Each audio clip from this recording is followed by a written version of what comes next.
sa 100 something seconds.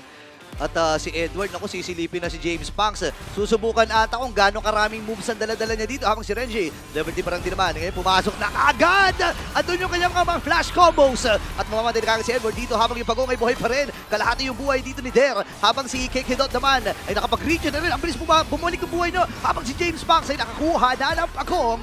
Napatay din itong si Reno J. Cho. At atrasan muna ang Rora. Okay, 2-1 natin score. Nakakakuha na Pagong AB Bren. With that kick, siguro hindi nakita ni Shizu kung saan nanggaling yung choke. Oh, ito pa pagpasok sa may middle lane. Ginamit yung Crimson Beacon. Okay, si Rene J umaamba at nandun yung mga pana, nandun yung mga Evil Queller mula dito kay Demon Kite. Habang nakasipa na kagad si Rene J, baka mabubuhay ba? Hindi. Namatay na kagad yung Gekidot. Same with Rene J. 1-4 na magiging palitan pero sabi nila Pagong, hindi. Yung Spear of Destruction na ginagamit para mag-face check.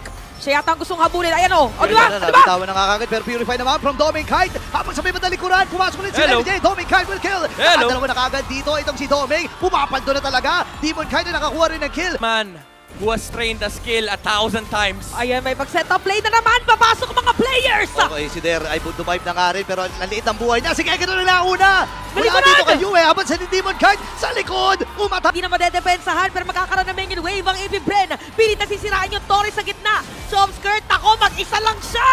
Naku, namatay na nga kaagad at ang Northern Lights ang makakakuha ng... Oh, ganito pala yung hindi ako makahampas kasi nawawalan ako ng XP. Okay, wait lang. Oy, Feather Nurse, nagamit na kagad din ng Yue. James Punks ang magtatagumpay. Pero sinamahan pa rin ni Gekidot doon sa may matalikod. Pero may ibit ata siya, Edward versus 2. Ngayon, nanigas siya dito habang kailangan niyang umatras. Nagamit na nga kagad yung kanyang mga combo. Pasok si Demon Kite, Shadow Kill. Pero sakto lang na sumabog na rin yung passive dito na Pride of Fights. Demon Kite with a kill. Andito naman, trat mula kay Doming Kite.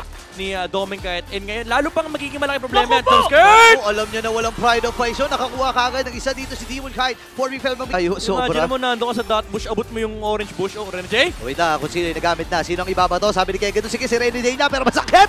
Andun yung mga flash combo mula dito kay Edward. Nakipagsabay na sa 4. Pero the-dive pa rin under the base.